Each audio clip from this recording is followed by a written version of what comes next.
අද මම කියලා දෙන්න හදන්නේ ඒ ලෙවල් 13 වසර සිලබස් එකට අයිති කෑල්ලක් වෙන ක්‍රියා විභවය කියන කොටසකින්. මම ඊට කලින් වීඩියෝ එකක් දැම්මා අක්‍රීය විභවය කියන එක ගැන. මම පොඩ්ඩක් කියනවා මේ ක්‍රියා විභවය කියන එක බලන්න කලින් පොඩ්ඩක් අක්‍රීය විභවයට දාපු වීඩියෝ එකේ මුල කොටස බලන් ඉන්න කියලා. මේ නැත්තම් සමහර තියරි කරන අය ඉන්නවා මේ ස්නායු සෛලයක මේ අයන හැම ව්‍යාප්ත වෙලා තියෙන විදිහ තාම දන්නේ නැහැ. ඒක නිසා මම අක්‍රීය විභවය වීඩියෝ එකේ ඔක්කොම කියලා දෙනවා.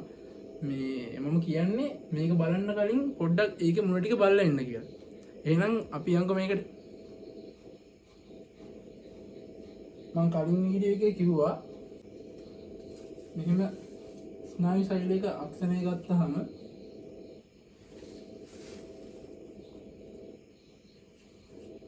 මේක දෙපැත්තේ අයන අසමාකාරව විහිදලා තියෙනවා. ඒ කියන්නේ මේවා මම හේතු එක කලින් එහෙ කියලා දීලා තියෙනවා.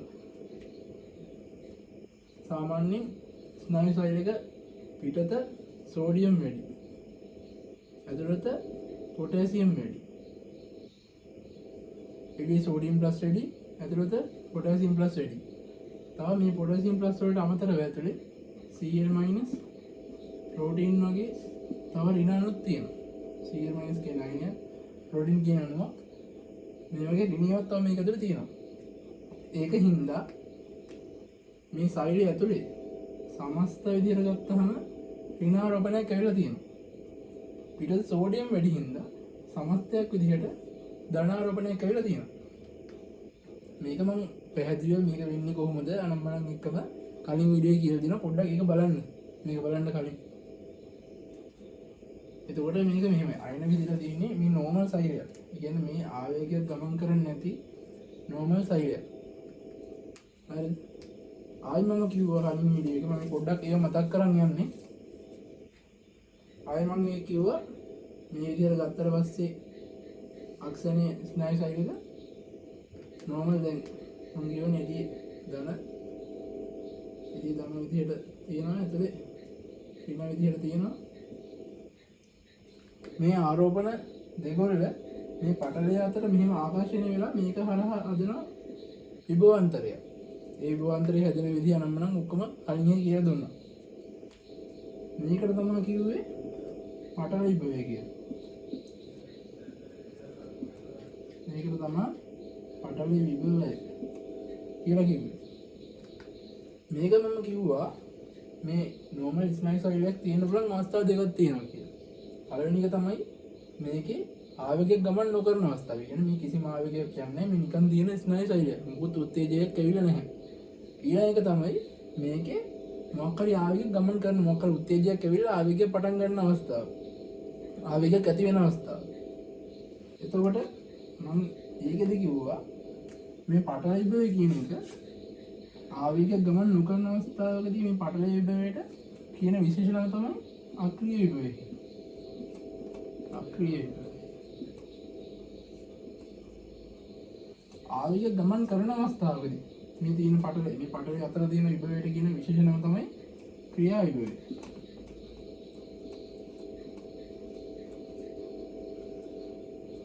හරි දැන් අද මේ කතා කරන්න යන්නේ මේ ක්‍රියා විභවය කියන එක ගැන. මේ ක්‍රියා විභවය කියන එක ගැන තමයි අද කතා කරන්නේ. මේක ගැන දැනගන්න ඕන නම් අර කලින් දාපු වීඩියෝ එක ඉවර වෙනකම් බලන්න. මේ ටික දැනගන්න ඕන නම් ඒකේ මුල කැලේ විතරක් බලන්න. හරි. දැන් යන්න මේ ක්‍රියා විභවය කියන එකට. දැන් මම මේ ඔක්කොම මගා ගත්තා. හරිද? මගාගෙන ආවා ක්‍රියා විභවය. ක්‍රියා විභවය. මොකද්ද ක්‍රියා විභවය කියන්නේ? ආවේගයක් ගමන් කරන අවස්ථාව. මේක ප්‍රධාන අවධි තුනකට බෙදන්න පුළුවන්. එහෙමනේ? ක්‍රියා විභවය ප්‍රධාන අවධි තුනකට බෙදන්න පුළුවන්. මොනවද ඒ අවධි තුන? පළවෙනි එක තමයි විද්‍රවණය. දෙවෙනි එක තමයි ප්‍රතිද්‍රවණය. මේ ශබ්ද පද්ධතිය ගණන් ගන්න එපා. ප්‍රතිද්‍රවණය. තුන්වෙනි එක තමයි උපරිද්‍රවණය. බලන්න උපරිද්‍රවණය. හිතෙනවනේ. බලමු දැන් මේ වචන තුන මොනවද කියලා. මේ වචන මතක තියාගන්නත් එක්ක. මේ කියද්දි මතක තියාගන්න. පළවෙනි එක විතරයනේ කියන්නේ මොකක්ද? අපි පොඩි කතාවකට එමුකෝ. පොඩි කතාවක් කියන්න. හරිද? දැන් හිතන්න ඔයා යනවා ගෙදර මිදුලට යනවා කියලා හිතන්න. ඔයා යනවා ගෙදර මිදුලට. යද්දී උන් තියෙන රෝසමල් පාත්තිය. හරිද? ඔය රෝසමල් පාත්තියෙන් ඔයා යනවා රෝසමලක් කඩා ගන්න. ඔක කඩා ගන්න යද්දී ඔයා දැන් ඔයා ගිහිල්ලා අල්ලනවා ඔගේ නැට්ටේ. අල්ලද්දී මොකද්ද වෙන්නේ? ගාලා ඇදලා අත ගන්නවා. ඇයි එහෙම වෙන්නේ? මේකේ රෝසමල් මේ නැට්ට නම් මේක තියෙන මෙහෙම කඩු. නේද? එතකොට ඔයා මේකට අත තියද්දී මේ කට්ටක් අතේ ඇල්ල තියෙන උත්තේජයෙන් හින්දා මේ අත දිගේ ආවේග ගමන් කරලා ඒකට ප්‍රතිචාරයක් විදිහට වාත ශනික මෙහෙම ගන්නවා. අපි හිතමු එයා තෝන් අර මම කියපු රෝසමල අල්ලන. අල්ලනොත් එක්ක ඔයාගේ අතේ උත්තේජයක් ඇති වෙනවා මේ කට්ටෙන් හින්දා. මේ පේනවා තියෙන්නේ මේ හරිය. හරි. මේ කට්ට ඇනිච්ච හින්දා ඔයාගේ අතේ මේ කෙළවරේ තියෙන ස්නායු අන්තවල උත්තේජයක් ඇති වෙනවා. ඒ උත්තේජයේ හින්දා වෙනවා මේ මෙහෙම වැඩ. මේ කෙළවරේ තියෙන අපි හිතමු මම මේ උන් අඳිනවා ඇඟිල්ලේ කෙළවරේ තියෙන ස්නායුවක අක්ෂණය. හරිද? මේක පොඩි වැඩිද පේනවා වලට. අවුලන්නේ සීපේ පේනවා. මේ තියෙන්නේ ස්නායු අන්තයක තියෙන අක්ෂණය. දැන් මෙතන උත්තේජයක් ඇති වෙද්දි වෙන්නේ මම කලින් කිව්වා මතකද ඔයාලට තියෙනවා කියලා මේවේ සෝඩියම් නාලිකා පොටෑසියම් නාලිකා කියලා මේ ප්‍රෝටීන් වලින් හදිච්ච නාල జాතිය. මේකෙන් වෙන්නේ මෙන්න මේ අන්තවල තියෙන උත්තේජය ආපු ගමන් වෙන්නේ මේ අන්තවල තියෙන සෝඩියම් නාලිකා රින්න පටන් ගන්නවා. ඔන්න සෝඩියම් නාලිකා මොනවද? නම් කරන සෝඩියම් ප්ලස් නාලිකා. සෝඩියම් ප්ලස් නාලිකා රෙන්න ගන්න. ඒතර මම කලින් කිව්වේ කොහොමද? එළියේ සෝඩියම් වැඩි. ඇතුලේ පොටෑසියම් තමයි වැඩිපුර තියෙන්නේ. ඒතර මොකක්ද වෙන්නේ? මොනවද සාමාන්‍යයෙන් ඉන්නේ වැඩි තැන ඉඳන් අඩු තැනට ගලාගෙන ඉන්නවා. ඒකට මේ සෝඩියම් මෙහෙම එළියේ වැඩි තැන ඉඳන් ඇතුලට ඕගාලා නාලිකා හරහා එනවා. ඒ සෝඩියම් ඇතුළට ආවා. සෝඩියම් දිගට මෙහෙම ඇතුළට එද්දි වෙන්නේ මම කලින් කිව්ව මතකද පටල විභවය. මෙතන මේ මාපෝ අක්ෂණයෙන් දුත් එහෙම මම කියවනේ පටල විභවය මෙහෙම තියෙන්නේ කියලා. ඇතුළේ ඉන්න එළිය ගන්න මේ පටලේ අතර තියෙන පටල විභවය තමයි මේ ඍණ 60ත් ඍණ 80ත් අතර. normal අක්‍රීය විභව අවස්ථාවකදී ඍණ 60යි ඍණ 80යි මිලිවෝල්ට්. මේ අක්‍රීය විභවය හරිද? පටල විභවය. මේ අවස්ථාවේදී මොකද්ද වෙන්නේ? ඉතින් අපි මේකෙන් යම් මධ්‍යම නගයක් ගමුකෝ. මේක මධ්‍යම නගය අපි හිතමු ඍණ 60යි ඍණ 80 අතර ඍණ 70 කියලා. ඍණ 70 මිලිවෝල්ට්. ඒ කියන්නේ හොඳ මේ පටලේ ඇතුලේ තියෙනවා ඍණ 70. අන්න එළි බින්දු. එතකොට මේකේ දෙක අතර අන්තරය මේක දෙපැත්තේ දෙවිදිහට තියෙන්න පුළුවන්. හරිද? කොහොමද මේ වෙනස තමයි ඍණ 70 වෙන්න ඕනේ මේ දෙපැත්තේ. මම ලේසියට ගන්නවා එළි බින්දුවයි ඇතුලේ 70 ඍණ 70යි. එතකොට කොහොමද මේ දෙක අතර අන්තරය ඍණ 70යි. මම ලේසියට තමයි මෙහෙම ගත්තේ. ඇතුලේම ඍණ 70. හරිද? දැන් අතවලට එනවා ධනය ගොඩාක්. ධනය වෙද්දි මොකද්ද වෙන්නේ?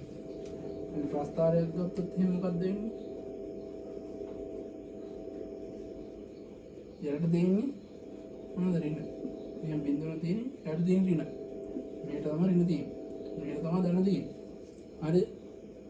දැන් මේක ඇතුළට ධනය වෙන්නේ මොකද්ද වෙන්නේ? මේ හරියට ඍණ 70 තියෙන්නේ. එන්න ඕන මේක ධන වෙනවා. හරිද? ඒ කියන්නේ ඍණ ගතිය අඩු වෙනවා. මේ උඩට යන මොනවද තියෙන්නේ? ඍණ ගතිය අඩු වෙලා තියෙනවා. ඍණ 70 මේ උඩට තියෙන ඍණ 60 ඍණ 60 ඍණ 50 කොහොම උඩට යන වෙන්නේ ඍණ ගතිය අඩු වෙනවා. හරිද?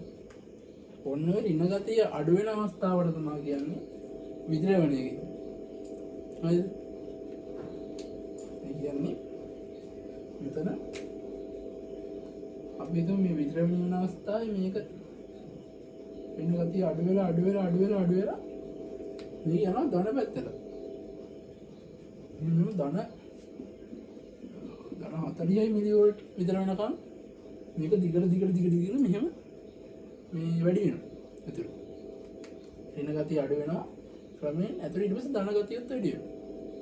එන්නේ දිගටම සෝඩියම් ඇතුළට එන හින්දා තමයි මේක වෙන්නේ. ධන 40 විතර වෙනකම් නෝමල් කියන්නේ. ආගේ මතක තියාගන්න ඕනේ නැහැ. මම නිකන් කියන්නේ මේ ගාන විතර වෙනකම් මේක වැඩි වෙනවා. කියන්නේ ඒ තරම් ඇතුළේ ධන වෙනවා. ඒ ඇතුළේ ධන වීමත් එක්ක තමයි උත්තේජයත් එක්ක ආවේගයක් පටන් ගන්න මේක ඇතුළේ. උත්තේජිනවා සෝඩියම් මරනවා සෝඩියම් නාලිකා කරනවා සෝඩියම් ඇතුළට එනවා මේ සෝඩියම් ඇතුළට එන හින්දා මේක ධන වෙනවා. ධන වීමත් එක්ක මේ තියෙන නෝමල් අක්‍රීයභාවය පටලභාවය වෙනස් වෙනවා. අක්‍රීයභාවය පටලභාවය වෙනස් වෙලා ඇතුළේ ධන වෙච්ච හින්දා මේක ඇතුළේ පටන් ගන්න ඕන ආවේගයක් කරනවා. හරි මේක උඩම කරනවා. එනවා ඊළඟට දැන් ආවේගය පටන් ගන්න තියෙනවා. දැන් ආවේගය පටන් ගත්තට පස්සේ දැන් ඊට පස්සේ ආවේගය නවත්ත ගන්නත් තිබෙ දැන් මෙතන ඇතුළේ ධන වලට මේ දිගටම ධන දියන් ඉඳලා හරියන්නේ නැහැ. ඒකෝට අපි දිගටම මේ ආවේගය අපි එඟ දිගා එනවා. මේක නවත්ත ගන්න බැහැ. ඒ නාපෝ අක්‍රීය වේඩ එන්න ඕනේ. ආපෝ අක්‍රීය වේඩ එන්න පටන් ගන්න අවස්ථාව තමයි මේ ප්‍රතිද්‍රවණය කියන්නේ. ද්‍රවණය වුණා විද්‍රවණය වුණා. ඒ කියන්නේ ද්‍රවණය තමයි විද්‍රවණය කියලා කියන්නේ. ඒ ලස්සන කරලා දෙන්නේ. මේ ද්‍රවණය වෙච්ච එක අපෝ අනිත් පැත්ත රිවර්ස් කරන එක තමයි ප්‍රතිද්‍රවණය. කොහොමද ප්‍රතිද්‍රවණය වෙන්නේ? ප්‍රතිද්‍රවණයදී වෙන්නේ මම මෙතන මැන්දොත් එක ගොඩිය වගේ වෙයිද? අවුලන්නේ. ප්‍රතිද්‍රවණයදී වෙන්නේ මෙන්න මේ ඇල්ල තිබ්බ සෝඩියම් channel ටික. සෝඩියම් නාලිකා. සෝඩියම් නාලිකා ටික සෝඩියම් නාලිකා වහනවා. හරිද? ඔන්න සෝඩියම් නාලිකා වහලා තියෙනවා. දැන් හරිද එතකොට? එතකොට ඉන්නේ සෝඩියම්. ඒ ආවේ නැතුණාට දැන් මේ ඇතුලේ ධන වෙලා තියෙන්නේ. එහෙම තියෙන්න බෑනේ අක්‍රීයභාවයේදී ආයි ඍණ වෙන්නේ බෑ. ඍණ 70ට ආයි ගන්න ඕනේ කොහොම හරි. ඇතුලේ ධනයි. එතකොට දැන් ඒක වෙනස් කරලා හදන්න මොකද කරන්නේ? ඇතුලේ ධනය එළියට යවන්න ඕනේ අපෝ. ඇතුලේ ධනය එළියට යවන්න දැන් මේ වලට අහන්න පුළුවන් මේ සෝඩියම් මේ වහන්නේ සෝඩියම් වෙරලා තියන්න පුළුවන් නේ. එතකොට සෝඩියම් ආයි එළියට යනවා කියලා. සෝඩියම් එළියට යන්න බෑ. දැන් ඇතුලේ ධන වුණාට ධන වෙන්නේ අර සෝඩියම් පොටෑසියම් ඔක්කොගේම එකතුවත් එක්ක තමයි ඇතුලේ ධන වෙන්නේ. ඉතින් එදී කොහොමද සෝඩියම්ගේ සාන්ද්‍රණය වැඩි වැඩි දෙනින් දැන් අඩු තැනට තමයි මේ සෝඩියම් එන්නේ. ඒකට මේක ඇයි කියලා ආයෙ වෙන්නේ සෝඩියම් තවත් ඇතුලට එන එක. මෙතන කරන්නේ ඒ වෙනුවට මේ කොහොමද ඇතුලේ ධනය එළියට යන්නත් තිබේ. මොන හරිනා පොටෑසියම්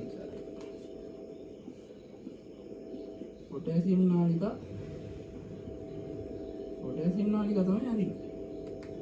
පොටෑසියම් නාලිකා හරහා උන් ඇතුලේ තියෙන පොටෑසියම් වැඩි හින්දා පොටෑසියම් යනවා එළියට. පොටෑසියම් ප්ලස් යනවා එළියට.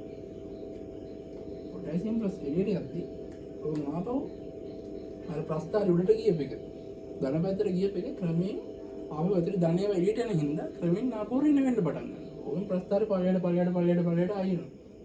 එද්දි ඔන්න දැන් ඍණ ගාතියටත් එනවා. දැන් ඒක කියන නෝමල් තිබ්බ 70 ගානට වෙනවා. මම හදුවද නෝමල් ගානට හදුවා. දැන් හරිනේ. එතකොට මේ මොකක්ද? මේක මොකටද? දැන් මේකේ නෝමල් ගාන අපිට හදාගත්තා. තිබ්බ අක්‍රීයභාවය ගාන නිකම්ම හදාගත්තා. මේක මොකටද? මේකත් මේ ක්‍රියාභාවයටම හදන කොටසක්. ඒකේ වෙන්නේ මොකක්ද? ඒකේ වෙන්නේ මෙන්න මේ අරගත්ත පොටෑසියම් channel එකේ තියෙන දිගටම සෝඩියම් වෙහිලා තියෙන්නේ. ඒ වැරෙන්නේ නැහැ. ඒ වැරෙන්නේ උත්තේජයක් આવොත් තමයි. ඔයගේ සංකීර්ණ ක්‍රියාවලියක් තියෙනවා මේ වලට සරලව පැහැදිලි කරන්න. සෝඩියම් දිගටම වහලා තියෙනවා. සෝඩියම් නාලිකා මේ දිගටම වහලා තියෙනවා. හරිද? මෙන්න අරගත්තු පොටෑසියම් මෙයාට වෙන්නේ මේවා ආයි වහගන්න බැරි වෙනවා එකපාරට. ඕගාල වේට පොටෑසියම් යනවා මේ අරගත්තට මේක එකපාරට වහගන්න බැහැ. කේස්නේ. සෝඩියම් ඕගාල යනවා එන්නේ. මේ හෝගාල යන හින්දා අර වෙච්ච ඍණ 70 අවසෝඩියම් මේකන හින්දා එන්න තව රින ගතිය අඩු වෙනවා. තව එන්න රින ගතිය අඩු වෙනවා. රින ගතිය අඩු වෙනවා මේක රින 90කට විතර බහිනවා. අනිවාර්ය මතක තියාගන්න ඕනේ මම මේ වලට මොකක්ද තේරුම් ගන්න මේසෙ වෙන්න කියන්නේ මේක රින 90කට විතර බහිනවා. කියන්නේ නෝමල් තිබ්බ රිනාගේට වඩා මේ අක්‍රියගේ පොදෙන් රිනාගේට වඩා මේ ගොඩක් අඩු වෙනවා. ඕක තමයි උපරිද්‍රවණය කියන්නේ. ඊට පස්සේ වෙන්නේ ඒක මේක නැහැ ඔයාලට උගන්වන්නේ ඔය සිද්ධිය වෙන ටික විතරයි හරිද? තව රින බවට පත් වෙනවා කියලා විතරයි හරිද? දැන් මේ තවත් රින බවට පත් වෙච්ච එක ආපහු රින 70ට ගන්න බෑ දන කරලා. ඒ සිද්ධි ටික ඔයාලට උගන්වන්නේ හරිද? ඒක මම නිකන් ඔයාලට හිතා ගන්න කියන්නම් මෙහෙම. අපි හිතමුකෝ මතකද කියලා දුන්නා සෝඩියම් පොටෑසියම් පම්ප් කියලා. දැන් මේ ඇතුලේ මොකක්ද වෙලා තියෙන්නේ?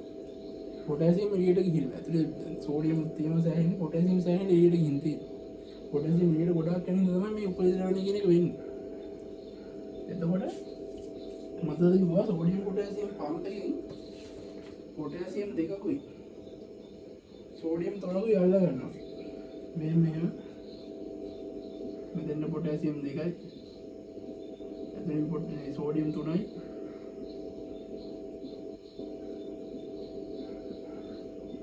සෝඩියම් 3යි අල්ලගෙන මේක පටස් ගන්න එහෙම අනිත් පැත්ත ගන්න. ඒ කියන්නේ මේ ඇතුලේ තියෙන සෝඩියම් 3ක් එළියට යවනවා එළියේ තියෙන පොටෑසියම් දෙක ඇතුලට ගන්නවා. ඕක ATP එකත් එක්ක. ඒ කියන්නේ මේක දැන් මැෂින් එක මම කලින් කියලා දුන්නා මේක.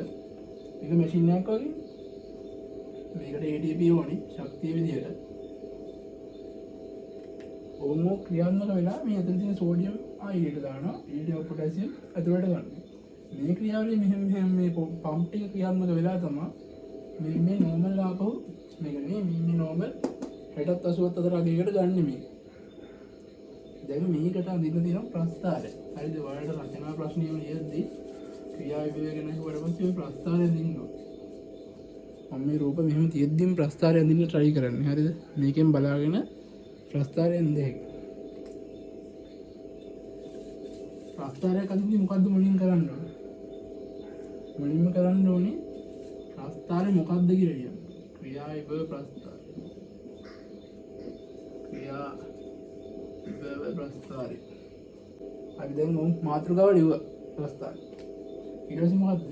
අක්ෂර දෙක අඳ ගන්න ඕනේ. නෝම අක්ෂි මේ අදින්නකෝ මේ පැත්තේ අක්ෂි ඉත ඇත්තේ වෙනි ෂේප් අලුට්ටම මෙහෙම ගන්න නම් තයිද මදි වෙනවා මේ හරින් අඳගියු උඩට මොකද්ද මේ අක්ෂර ඊළඟට නම් කර ගන්න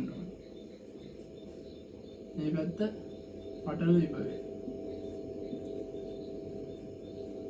පටල විභවය ඒකකේ මිලි වෝල්ට් මේ පැත්තේ කාලය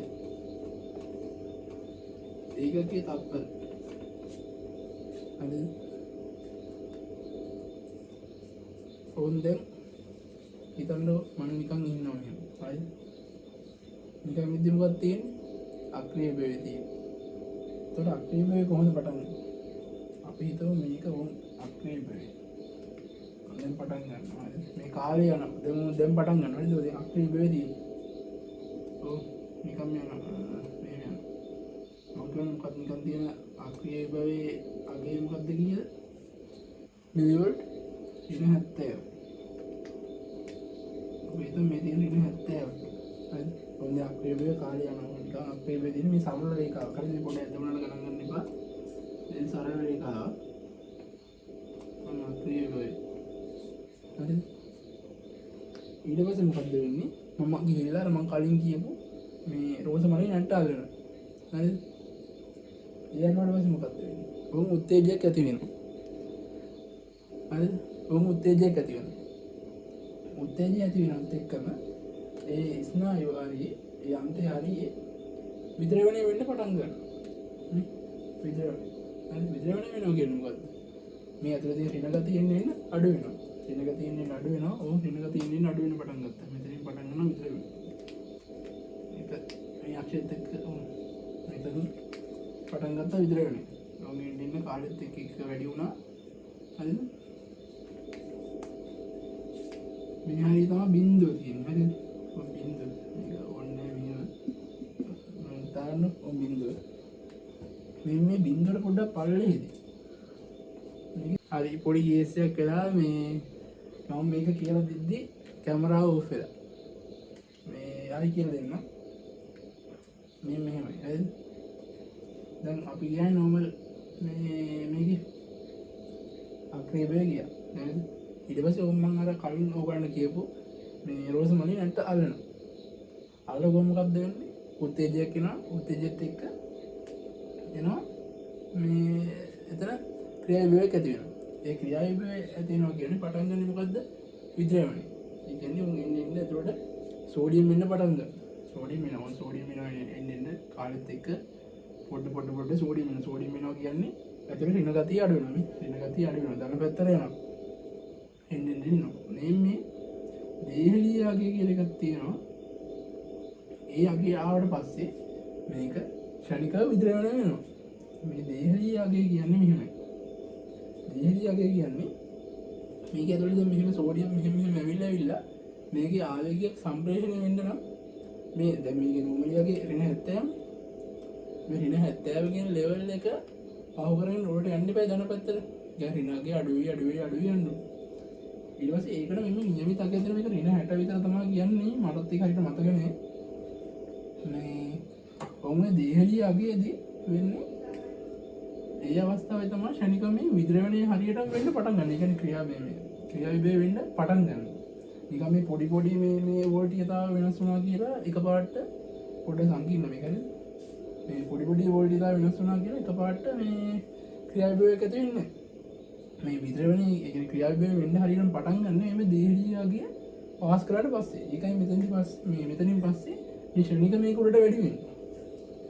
ඊට මේක මෙහෙම කෙනෙම වැඩි ගිහලා මෙහෙම ධන 40 විතර යනකම් වැඩි වෙනවා. වැඩි වෙලා මොකද්ද වෙන්නේ? ඊළඟට ප්‍රතිද්‍රවණය වෙනවා. ආපහු නෝමල් ගන්නට ගන්නවා. නෝමල් ගන්නට ගත්තී මොකද්ද වෙන්නේ? මේ එළියේ තියෙන මේ ඇතුලේ තියෙන පොටෑසියම් ආපහු එළියට දානවා. ඒ කියන්නේ මොකද්ද වෙන්නේ? ඇතුලේ ආපහු ධන ගතිය එන්නේ අඩු වෙනවා. ධන ගතිය අඩු වෙනවා. ප්‍රස්ථානේ පළලේ හරිනවා. මේ එන්නේ ධන ගතිය අඩු වෙලා ඍණ 70 කියන ලෙවල් එකට ගන්නවා. මෙහෙම ඍණ 70 කියන ලෙවල් එකට ගන්න ආපහු වෙනවා. ආවට පස්සේ මොකද්ද වෙන්නේ? මේ දිගටම මේක අරලා තියෙන හින්දා කියන උපද්‍රවණය වෙනවා. මේ දිගටම අරලා තියෙන හින්දා පොටෑසියම් නාලිකාව වහගන්න බැරුව වෙනවා. ඒ කියන්නේ ප්‍රතිද්‍රවණය වෙනවා. ප්‍රතිද්‍රවණය වෙනවා කියන්නේ මෙහෙම ආපහු දිගටම පොටෑසියම් එළියට යන හින්දා මේක ඍණ වෙනවා. ඕරියන් වෙනවා දිගටම. දිගටම ඍණ වුණා. ඊට පස්සේ මම ඔය කලින් විස්තර කළේ මේ සෝඩියම් පොටෑසියම් පම්ප් එක ක්‍රියා කරන විදිහ. ඕක මෙතනදී පටන් ගන්නවා සෝඩියම් පොටෑසියම් පම්ප් එක ක්‍රියා කරනවා. මේක මෙහෙම පළයට එනවා 90 විතර වෙනකම් එනවා. හරි. 90 විතර නම් පළයට එනවා. ඊට පස්සේ සෝඩියම් පොටෑසියම් පම්ප් එක ක්‍රියාත්මක වෙනවා. ආපහු නෝමල් එන 70 ගන්නට අරගෙන ආක්‍රිය වේගවත් යනවා දිගට. ආපහු මෙතෙන් උත්තේජයක් ආවට පස්සේ තමයි විද්‍රවණය වෙලා මේ ක්‍රියාවලිය වෙන්නේ. ඒකෝට මේ ප්‍රස්තාර තමයි දිගට වෙන්නේ කාලයත් එක්ක. මේක තමයි ඔයාලට රචනා ප්‍රශ්නයක මේක දුන්නොත් එහෙම අදින්න ඕන ප්‍රස්තාරය. මේක පොඩ්ඩක් මතක තියාගෙන යන්න ඕනේ. හරිද? එහෙනම් ක්‍රියාවිභවය ගැන කරපු වීඩියෝ එකත් ඉවරයි. ඕගොල්ලෝ තව මොනවා හරි මේ වගේ දැනගන්න ඕන කොටස් තියෙනවා නම් මේකට කමෙන්ට් එකක් දාගෙන යන්න. එහෙනම් තව වීඩියෝ එකකින් හම්බෙමු.